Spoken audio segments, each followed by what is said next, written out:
When 6-year-old Emily Harper stepped into the courtroom clutching her worn-out teddy bear, no one expected her to change the course of a high-profile court trial. Her father, Daniel Harper, was accused of a crime he didn't commit. The evidence against him was overwhelming. The court judge was prepared to deliver a swift conviction, and the prosecutor was determined to win at any cost. But when Emily revealed a hidden USB inside her teddy bear containing shocking evidence, the entire court case unraveled. Corruption, conspiracy, and powerful figures manipulating the court system all came to light. What started as a murder trial soon became something much bigger, an investigation that exposed a hidden network of control stretching far beyond one man's fate. As Daniel and his allies fight to prove the truth, powerful enemies close in, determined to silence them before the truth reaches the public. Will justice prevail? Or will those who control the court of law prove, once again, that power is stronger than truth? Stay until the end to find out, and don't forget to subscribe to the channel for more gripping stories. The tension in the courtroom was suffocating. The air felt heavy, burdened by the weight of an impending conviction. Daniel Harper sat in the defendant's chair, his hands clenched together. His trial had dragged on for weeks, and today, the court judge was expected to deliver her final ruling. Across the room, Elliot Barnes, the state prosecutor, stood confidently. His suit was crisp, his expression smug. He had spent the last few weeks painting Daniel as a ruthless killer, and he believed he had done enough to convince the court jury. The victim, Michael Lawson, was a businessman found murdered in his own home. The evidence against Daniel was overwhelming: a fingerprint on the murder weapon, a suspicious alibi, and a supposed motive involving a financial dispute. Daniel's attorney, Mark Ridley, had fought hard but had little to work with. The court proceedings had been brutal. Every argument, every piece of testimony seemed to favor the prosecution. The court verdict was looming, and it was clear that Daniel had no way out. Then the doors swung open. A small voice cut through the silence. "Wait, I have something." All heads turned. A little girl stood at the entrance of the courtroom, clutching a tattered teddy bear. Her blonde curls bounced as she ran forward. Gasps rippled through the court audience as they recognized her: Emily Harper, Daniel's daughter. The court bailiff stepped forward to block her path. "Miss, you cannot interrupt. She is my daughter," Daniel blurted out, standing. "Your Honor, I believe we should hear what the child has to say," Mark Ridley added, his voice cautious. Judge Olivia Grant sighed, rubbing her temple. The court schedule was already delayed, but something in Emily's determined expression made her nod. "Approach the bench." Emily's small hands trembled as she hugged her teddy bear tightly. This is proof that my daddy didn't do anything wrong." Elliot Barnes scoffed. "Your Honor, this is ridiculous." "Are we really entertaining?" "Sit down, Mr. Barnes," the judge ordered sharply. "Let the child speak." Emily turned the teddy bear over and, with shaky fingers, unstitched a small opening in its belly. The courtroom's silence was deafening. Then, something small and metallic slipped out into her palm: a USB drive. The court reporter leaned forward. The jury whispered among themselves. "What is that?" the judge asked, her brows furrowed. "My mom told me to." "Keep it safe," Emily whispered, before she disappeared. The words sent a chill through the court chamber. Everyone knew about Sarah Harper, Daniel's wife, who had mysteriously vanished a year ago.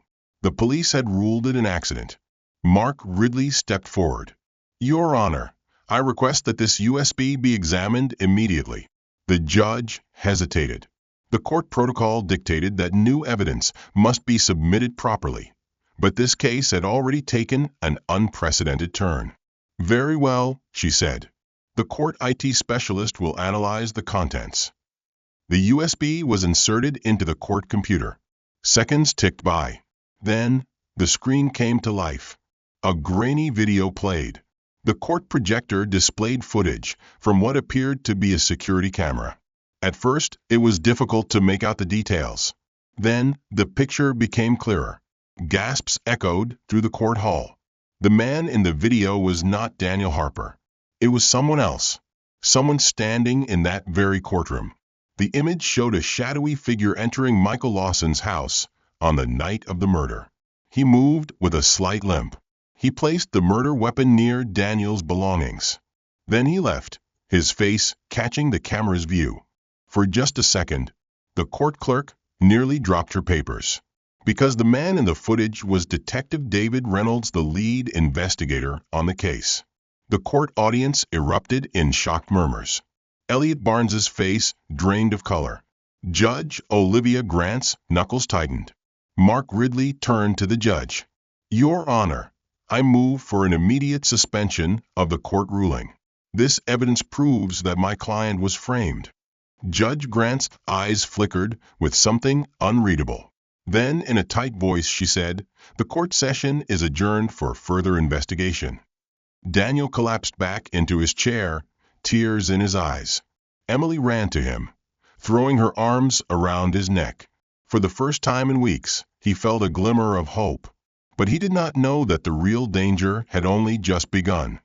A tense hush settled over the courtroom as the video looped on the projector screen. The grainy footage showed Detective David Reynolds, the lead investigator of the case, planting the murder weapon in Daniel Harper's home. His distinctive limp, the way he glanced around before leaving, it was all captured in damning clarity. Daniel's attorney, Mark Ridley, stood frozen, as if struggling to believe what he had just witnessed. His mind raced. This wasn't just a simple case of wrongful accusation. This was a setup. The court judge, Olivia Grant, had gone pale. She cleared her throat and turned to Reynolds. "Detective," she said slowly, her voice carefully measured, "do you have an explanation for this?" All eyes turned to the detective. His normally composed demeanor wavered, his fingers twitching at his side. He opened his mouth to speak but closed it again, as if reconsidering his words. The court jury shifted uneasily. The tension was suffocating. Finally, Reynolds let out a dry chuckle. "That video, it's fake," he said, shaking his head. "Anyone can edit a security tape these days. This is a desperate attempt to derail the court trial." Elliot Barnes, the state prosecutor, immediately latched on to the defense. "Your Honor, I must agree with the detective," he said. "This video lacks proper authentication. We cannot allow this court proceeding to be disrupted by potential fabrications." Mark Ridley clenched his fists. "That's exactly what we will determine, Mr. Barnes. Your Honor, I request that the court IT specialist verify the authenticity of this footage." Judge Grant hesitated, her gaze unreadable. Then she nodded. "Very well," she said.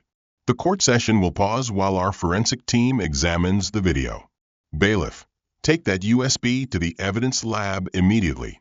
The court bailiff took the device and exited, but not before Mark noticed the subtle glance exchanged between Judge Grant and Elliot Barnes. A quiet unease settled in his stomach. Meanwhile, Emily clutched Daniel's arm. "Daddy," she whispered, her voice small, "does this mean you can come home now?" Daniel smiled sadly, brushing a curl from her face. "Not yet, sweetheart. But soon." The court clerk announced a brief recess. As people filed out, Mark watched as Reynolds pulled Barnes aside, whispering furiously. The detective's body was tense, his shoulders squared with anger. Barnes, on the other hand, looked rattled. Mark decided not to wait for the court ruling to act. He hurried out of the court chamber and called his private investigator, Lisa Monroe. "I need you to dig into Reynolds," Mark said in a low voice. "Find out if he has any connection to Elliot Barnes or Judge Grant. Something is off." Lisa sighed. "You're asking me to investigate the very detective who's been leading this case?" "Yes. And do it fast." Mark hung up and turned back toward the courtroom, only to freeze. Down the hall, Reynolds was moving quickly, limp and all, toward the exit. And he wasn't alone. A tall, broad-shouldered man in a gray suit was walking beside him, speaking in hushed tones. Mark recognized him immediately. Charles Whitmore. a powerful real estate developer with deep political ties. The same man Michael Lawson had been investigating before he was murdered. Mark's pulse quickened. This wasn't just about Daniel Harper. This court case was connected to something much bigger. Before Mark could move, Reynolds and Whitmore disappeared out the back exit. He turned on his heel and sprinted back into the courtroom, where Daniel was still sitting, Emily beside him. "We have a bigger problem," Mark whispered to Daniel. "And I think I know why. They framed you." Daniel frowned. "Why?" Mark exhaled. "Because your wife knew something, and they silenced her." Daniel stiffened. His grip tightened on Emily's shoulder. The court doors swung open as the bailiff returned, USB in hand. He approached Judge Grant and whispered something in her ear. She took a deep breath, then straightened in her chair. "The forensic team has confirmed the video is authentic," she announced. "The court hearing will resume immediately." Gasps echoed through the room. Detective Reynolds was nowhere to be found. A ripple of shock spread through the courtroom as Judge Olivia Grant confirmed the video's authenticity. The court jury whispered among themselves. The once confident prosecutor, Elliot Barnes, looked visibly shaken. But the most unsettling realization was that Detective David Reynolds was gone. Mark Ridley turned to Daniel Harper. "They're running," he muttered. "That means we're getting close to something dangerous." Daniel's jaw clenched. "And my wife, what if she's still alive?" Mark wanted to offer hope, but now was not the time for empty promises. "First we expose them," he said. "Then we find the truth." The court bailiff stepped forward. "Your Honor, should I issue a warrant for Detective Reynolds' immediate arrest?" Judge Grant hesitated. The way she glanced at Elliot Barnes did not go unnoticed. "Proceed," she finally said, her voice clipped. "But the court proceedings must continue." Elliot quickly interjected. "Your Honor, I move to dismiss this evidence. You will do no such thing." Judge Grant snapped, regaining control. "This court trial will not be derailed by speculation. The evidence is real. That is all that matters." Mark narrowed his eyes. Something about her reaction felt forced. Was she covering her own tracks? Before he could dwell on it, the court doors burst open. Lisa Monroe, his private investigator, strode in, urgency written across her face. "I found something," she whispered to Mark. "We need to talk. Now." Mark turned to the judge. "Your Honor, may we request a brief recess?" Grant sighed, rubbing her temples. "Fine. 10 minutes." The court session was paused. Mark led Lisa into a quiet hallway outside the court chamber, Daniel trailing close behind. Emily clutched her father's sleeve, sensing the tension. Lisa pulled out her phone and showed them a photo. "This is from a security camera near the court building exit," she said. The image showed Detective Reynolds getting into a black sedan with Charles Whitmore. Mark swore under his breath. "So, they really are working together." Lisa nodded. "And that's not all. I looked into Judge Grant's financials. She's received multiple transactions over the past 2 years from a company owned by Whitmore." Daniel's face darkened. "That means this whole court case has been rigged from the start." Mark's mind raced. If Judge Grant was involved, there was no guarantee this court hearing would end fairly. But if they exposed her too soon, Whitmore would bury the truth before they could act. They needed a new plan. Lisa's phone buzzed. She glanced at the screen, then looked up, eyes wide. "They found Reynolds," she said. "But he's dead." Mark exhaled sharply. "Then they're cleaning house." Daniel took Emily's hand, his voice steady. "We have to end this. Now." The news hit like a sledgehammer. Detective David Reynolds was dead. Mark Ridley ran a hand through his hair, forcing himself to think. Reynolds had been a key figure in the case, the one person who could have tied everything together: Elliot Barnes, Judge Grant, and Charles Whitmore. Now he was gone, silenced. Daniel Harper's grip on his daughter tightened. "If they killed him, that means we're next," he muttered. "We have to move fast." Lisa Monroe pocketed her phone. We don't have much time. Whitmore is shutting this down before we can take it to the court judge. If we don't expose this now, they'll bury the truth along with us. Mark exhaled. We need leverage. Something bigger than a rigged court trial. Something that Whitmore can't just erase. Emily tugged on her father's sleeve. Her voice was small, but steady. The teddy bear, she whispered. Mark turned to her. Emily, do you know if your mom left anything else inside? Emily hesitated. There was a note, she finally said. But I was scared to read it. Daniel knelt beside her. Do you still have it? She nodded and reached into her pocket, pulling out a crumpled piece of paper. Mark unfolded it, scanning the words. His heart pounded. Whitmore owns the judge. Barnes too. But there's one person they don't control. Find Henry Calloway. He knows everything. Lisa's eyes widened. Calloway? As in former federal prosecutor Henry Calloway. Mark nodded. Calloway had once been one of the most respected attorneys in the country before he mysteriously resigned 5 years ago. If Sarah Harper had trusted him, it meant one thing: he was dangerous to Whitmore's operation. Mark turned to Lisa. Find Calloway. Tell him we need to make a deal. Lisa nodded and hurried out. The court bailiff called everyone back inside. The atmosphere had changed. The jurors looked unsettled. The revelation about Detective Reynolds had sent shockwaves through the court audience. Judge Grant tapped her gavel. We will resume the court hearing. Mark stood. Your Honor, given recent developments, I request that we suspend this court case until we can determine the full extent of corruption surrounding this trial. Elliot Barnes immediately objected. Ridiculous. This is nothing but a desperate attempt to stall. Mark turned to him. Detective Reynolds is dead, Mr. Barnes. And we both know he didn't just drop dead of natural causes. Someone wanted him silenced. Judge Grant's face was unreadable. Unless you have evidence that directly ties this to the case, we must proceed. Mark stared at her. She was stalling. Before he could speak, the court doors swung open. Lisa Monroe walked in, a tall, grizzled man beside her. His sharp eyes scanned the room as he adjusted his worn-out suit. Henry Calloway had arrived. Barnes paled. Judge Grant stiffened. Calloway smirked. Miss me? A charged silence gripped the courtroom as Henry Calloway strode inside.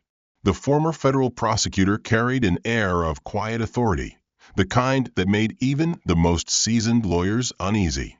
His sharp eyes swept over the room, lingering on Judge Olivia Grant and Elliot Barnes, both of whom visibly tensed. Mark Ridley rose from his seat. Your Honor, I'd like to introduce Henry Calloway. He has information that could change the course of this court trial. Judge Grant's expression remained neutral, but Mark saw the brief flicker of unease in her eyes. Mr. Calloway, do you have any direct knowledge related to this court case? Calloway smirked. Oh, I have more than just knowledge, Your Honor. I have evidence. The court audience murmured. Elliot Barnes shot to his feet. Objection. This man is not a sworn witness. We have no proof of his credibility. Calloway turned to him, his voice like steel. Sit down, Barnes. We both know you don't want me testifying under oath. Barnes opened his mouth to argue, but Judge Grant cut him off. Enough. Mr. Calloway, you may proceed. Calloway reached into his briefcase and pulled out a thick file. This, he said, holding it up, is a collection of financial transactions, real estate deals, and backdoor agreements, all tying Charles Whitmore to this court proceeding. He turned to the judge. And to you, Your Honor. The courtroom silence was deafening. Judge Grant's face remained impassive, but Mark saw her fingers tighten around her gavel. Calloway continued, flipping through the documents. Over the past 5 years, Whitmore has funneled millions into hidden accounts linked to various public officials, including Judge Olivia Grant and Prosecutor Elliot Barnes. In exchange, they ensured favorable rulings in high-profile cases, burying evidence, manipulating juries, and framing innocent men like Daniel Harper. Gasps erupted from the court jury. The court reporters scribbled furiously. Barnes slammed his fist on the table. "This is absurd. There's no proof these transactions were illegal." Calloway smirked. "Then explain this." He pulled out a signed affidavit, a statement from a former bank executive confirming that Whitmore's shell company processed these payments. Judge Grant's knuckles went white. "This court will not be used for baseless accusations." Mark stood. "Then let's put it to the test. I motion for an independent federal review of all cases presided over by Judge Grant in the last 5 years." The courtroom exploded in murmurs. The implications were staggering. Calloway wasn't done. "One more thing," he said, reaching into his pocket and pulling out a USB drive. Inside this drive are recordings conversations between Whitmore, Barnes, and Reynolds discussing the framing of Daniel Harper. Barnes shot up, his face red with fury. "This is a circus. You can't just—" The court bailiff stepped forward. "Mr. Barnes, you need to calm down." Judge Grant looked trapped, her once authoritative presence cracking. She opened her mouth, but before she could speak, the court doors burst open again. 2 federal agents strode in. One of them held up a badge. "Olivia Grant, Elliot Barnes, you are under federal investigation. Step away from the bench." The court audience gasped. Judge Grant's face went ashen. Emily Harper gripped her father's hand. "Does this mean we win?" she whispered. Daniel squeezed her hand. "Almost, sweetheart." But Mark knew Whitmore was still out there, and he wasn't going down without a fight. The tension in the courtroom was suffocating. The federal agents moved swiftly, approaching Judge Olivia Grant and Elliot Barnes with unwavering authority. The once powerful figures of the court of law now looked like cornered animals. "You have no right," Barnes started, but the lead agent cut him off. "We have every right," the agent said. "We have warrants for your arrest on charges of obstruction of justice, bribery, and conspiracy to pervert the court process." Judge Grant's face twitched, but she nodded stiffly and extended her wrists. The court bailiff stepped forward, snapping the cuffs onto her hands. "You've made a terrible mistake," she muttered. "You have no idea what you're dealing with." Mark Ridley exchanged a glance with Henry Calloway. They both knew what she meant. Charles Whitmore was still out there. As the disgraced judge and prosecutor were escorted out, the court jury remained in stunned silence. The court clerk looked toward Mark. "Does this mean the case is over?" Mark hesitated. "Not yet." He turned to Judge Grant's empty chair. "Your Honor, I move for an immediate dismissal of all charges against Daniel Harper on the grounds of prosecutorial misconduct and judicial corruption." The presiding judge, who had stepped in at the last minute, nodded. "Motion granted. The charges against Daniel Harper are hereby dropped." Emily Harper let out a cry of joy and threw herself into her father's arms. The court audience erupted in a mix of applause and murmurs. But even in that moment of relief, Mark's gut told him something was wrong. It was too easy. As people began filing out of the courtroom, Lisa Monroe approached with a grim look. "We have a problem," she said. "Whitmore's men are outside." Daniel stiffened. "What do you mean outside?" Lisa handed Mark her phone. On the screen was a live feed from a security camera outside the court building.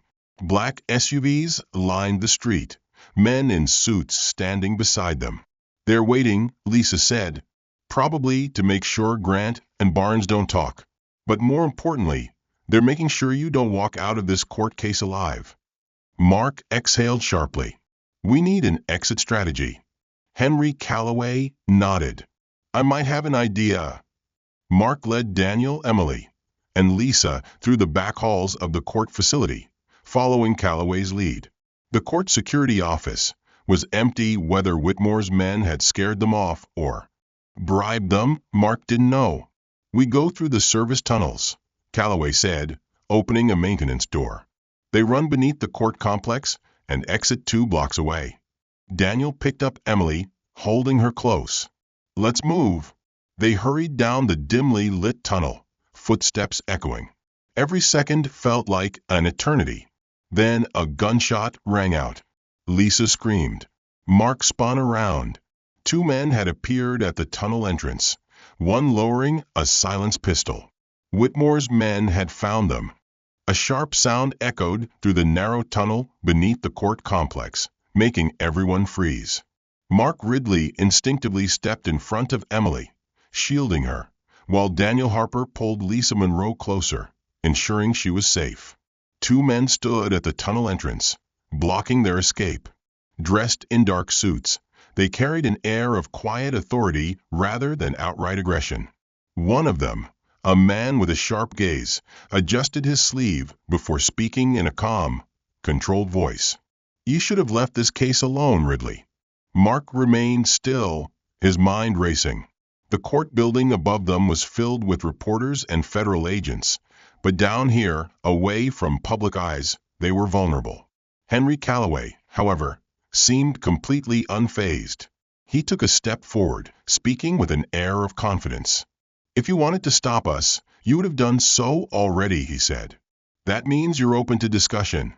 The taller man, who had a noticeable scar along his jawline, exchanged a glance with his partner. "We don't negotiate," he stated firmly. Calloway smiled slightly. "Then why are we still talking?" Mark noticed it then, a brief moment of hesitation. These weren't just hired enforcers. They were individuals who dealt in influence, not just orders. Their role wasn't to cause harm, it was to ensure control over situations, especially one as unpredictable as this court case. Mark decided to push forward. "You don't need to take any drastic action," he said carefully. "You just need this case to be contained, and we can offer you a way to do that." The man with the scar folded his arms. "I'm listening." Mark glanced at Calloway, who gave a slight nod. They both understood the only way out of this was to make themselves useful. "We have files," Mark continued. "Documents that outline every connection between Whitmore and the judicial system, court judges, prosecutors, and officials involved in his operations. If Whitmore gets those files first, he can manage the situation before it spirals out of control. But if something happens to us, those documents go straight to federal investigators." The two men exchanged looks. The first man sighed, his tone still calm but now laced with caution. "If you're misleading us, this will not end well for you." Mark pulled a small flash drive from his pocket. "This contains exactly what Whitmore needs to see. Take it to him. Once he has it, this situation will resolve itself without further issues." The man with the scar took the drive, inspecting it. After a long pause, he finally nodded. "All right, you get to leave. But make sure this is the last time we see any of you in a courtroom." With that, they turned and disappeared into the shadows of the tunnel. Mark exhaled slowly. Lisa placed a hand over her chest, steadying herself. Daniel bent down to reassure Emily, whispering soft words of comfort. Calloway turned to Mark. "That wasn't the real drive, was it?" Mark allowed himself a small grin. "Of course not." They still had a chance to bring the truth to light. But first, they had to make it out safely. The underground tunnel stretched ahead, dimly lit by flickering utility lights. The air was thick with dust and tension. Mark Ridley led the way, his ears still ringing from the unsettling conversation they had just escaped. Behind him, Daniel Harper held Emily close, whispering reassurances. Henry Calloway and Lisa Monroe followed in silence, their minds clearly racing. "We need to get to a secure location," Lisa said. "If those men realize the flash drive is a fake, they'll double back." Mark nodded. "There's an old service exit that leads 2 blocks away from the court building. If we can make it there, we'll have a better chance of blending in." They moved quickly, their footsteps echoing in the narrow passage. Every corner felt like a potential ambush, every shadow a possible threat. But just as they neared the exit ladder, Mark's phone buzzed in his pocket. He pulled it out and frowned at the unknown number. "Mark Ridley," he answered cautiously. A familiar voice came through the line. You thought you could outmaneuver me? Mark's stomach tightened. Charles Whitmore. You sound surprised. Whitmore continued, his tone smooth. Did you really think I wouldn't verify the contents of that flash drive? Mark exchanged a glance with Calloway, who immediately pulled Lisa and Daniel toward the ladder. They needed to move fast. What do you want, Whitmore? Mark asked, stalling for time. Whitmore chuckled. I want to offer you an alternative. You hand over the real evidence, and I make sure you and your friends walk away without any more complications. Mark clenched his jaw. And if we refuse? Whitmore sighed. Then I have to tie up loose ends. The line went dead. Mark turned to Calloway. We need to split up. They'll be looking for all of us together. Calloway nodded. Lisa and I will take a different route. You get Daniel and Emily somewhere safe. Lisa hesitated. We don't have much time. Go, Mark urged. We'll meet at the safe house. Lisa and Calloway disappeared down a side tunnel while Mark helped Daniel up the ladder. The old service exit led into an alleyway behind a row of coffee shops, just a short walk from the court facility. The streets were crowded, filled with reporters still covering the shocking events of the court case. Mark pulled his jacket over his head and whispered to Daniel, "Stay close." Blending into the crowd, they moved toward a side street. But just as they reached an intersection, Mark caught sight of a familiar black SUV idling at the curb. Whitmore's men were already searching for them. Mark's heart pounded. He turned to Daniel. Stay calm. Keep walking. Daniel held Emily tightly as they wove through pedestrians. But then a voice called out, Harper. Mark didn't stop to see who it was. He grabbed Daniel's arm and pulled him into the nearest building, a bustling cafe. They ducked behind a row of booths, just as a pair of men in suits stepped in, scanning the crowd. Emily clung to her father, eyes wide with fear. Mark pressed his back against the wall, breathing deeply. They weren't safe yet, but they were close. Mark Ridley kept his body low behind the cafe booth, his eyes locked on the two men scanning the crowd. Whitmore's enforcers moved methodically, their sharp gazes flicking from table to table, looking for any sign of Daniel Harper. Daniel held Emily close, whispering softly, It's going to be okay, sweetheart. But his grip around her shoulders betrayed his tension. Mark grabbed a menu from the table, pretending to read as one of the men stepped closer. His heart pounded. They couldn't afford to be recognized. Not when they were so close to exposing the truth. Then Emily did something unexpected. She reached for the ketchup bottle and, in one smooth motion, knocked it off the table. The bottle hit the ground with a loud thud, splattering bright red sauce across the floor. A waitress gasped. Oh, sweetheart, don't worry about that, she said, kneeling to clean up the mess. The sudden commotion drew the enforcer's attention. One of them wrinkled his nose, muttered something under his breath, and turned away. Mark exhaled quietly. Smart kid. As soon as the men left the cafe, Mark peeked out the window. The street was still swarming with reporters covering the aftermath of the explosive court case. If there was any place to shift the narrative, it was here. We need to flip the script, Mark whispered. The court trial is over, but the real battle is just beginning. We have to take this public. Daniel frowned. You mean go to the press? Mark nodded. Whitmore operates in the shadows. He manipulates the legal system, controls court judges, and silences people before they can speak. But if we expose him before he can act, we take away his power. Lisa Monroe had rejoined them moments earlier, slipping into the cafe, unnoticed. She placed a tablet on the table and tapped the screen. The media's already in a frenzy over the arrests of Judge Grant and Elliot Barnes, she said.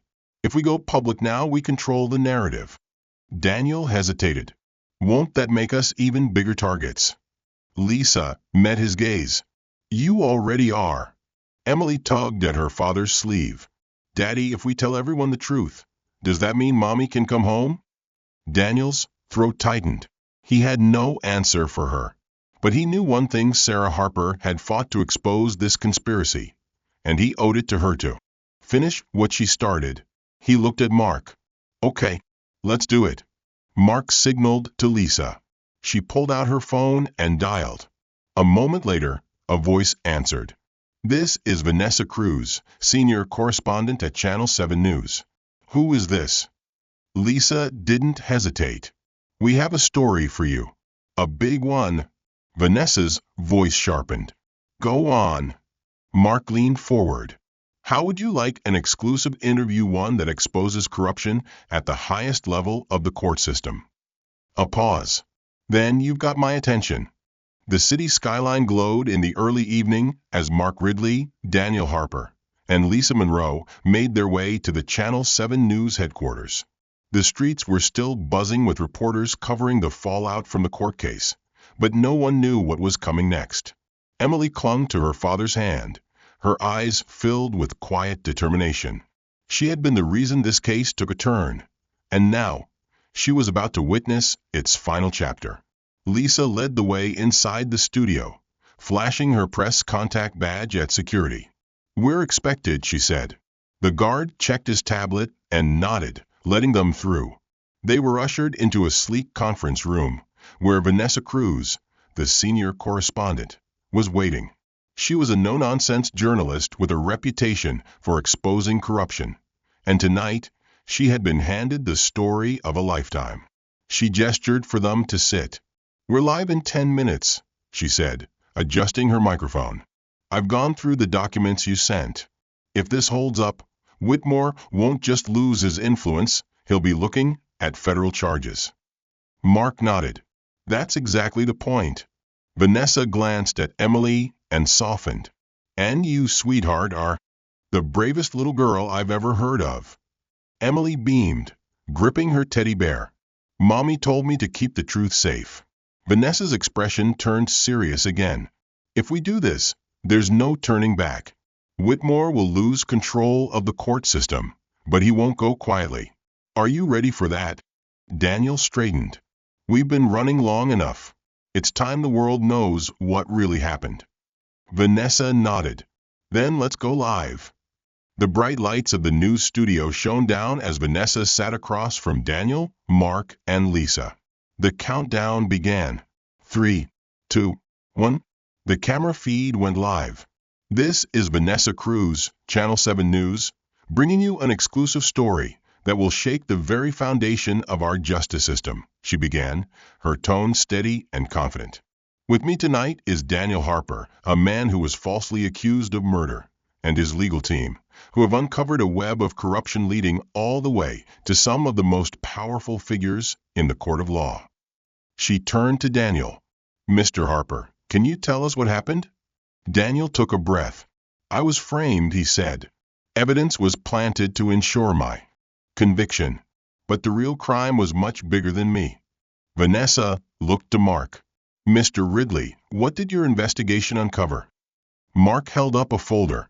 Financial records, confidential court transcripts, and recorded conversations, all proving that Charles Whitmore has been manipulating the legal system for years. He controlled court judges, prosecutors, and law enforcement, using his influence to rig trials and silence those who got in his way. Gasps filled the newsroom. The live chat exploded with comments. Vanessa turned to Lisa. And what's the significance of this USB drive? Lisa smiled. It contains a direct confession from Judge Olivia Grant and former prosecutor Elliot Barnes, detailing how they conspired with Whitmore to frame innocent people. That's not just corruption, it's a complete abuse of the court process. Vanessa looked directly into the camera. This means every case Whitmore had a hand in must be re-examined, every court ruling questioned, and justice must be served. Then she turned back to Daniel. What do you want to say to the people watching? Daniel swallowed hard, then spoke. I want my daughter to grow up in a world where the court system protects the innocent, not the powerful. The people watching. This you have the power to demand change. The broadcast ended. The fallout was immediate. Social media erupted. Federal agencies launched an official investigation. Protesters gathered outside government buildings, demanding action. The court of public opinion had spoken. Within 48 hours, Charles Whitmore was arrested. His empire crumbled. 2 weeks later, Daniel Harper stood on the steps of the court building, holding Emily's hand. He was a free man. Lisa approached with a smile. "How does it feel?" Daniel exhaled. "Like justice finally won." Mark clapped him on the back. "Because of you it did." Emily tugged on her father's sleeve. "Daddy, do you think Mommy would be proud?" Daniel knelt beside her, brushing a curl from her face. She would be the proudest. The case was over. The truth had prevailed. And for the first time in a long time, the court of law belonged to the people again. Justice isn't just decided inside a courtroom, it's fought for by those who refuse to stay silent. Daniel Harper's story reminds us that truth can prevail, even against the most powerful forces. If you believe in justice, accountability, and the power of the court system to protect the innocent, make sure to share this story. Your voice matters. Let us know in the comments where in the world are you watching from? And don't forget to subscribe to the channel for more powerful stories that uncover the truth.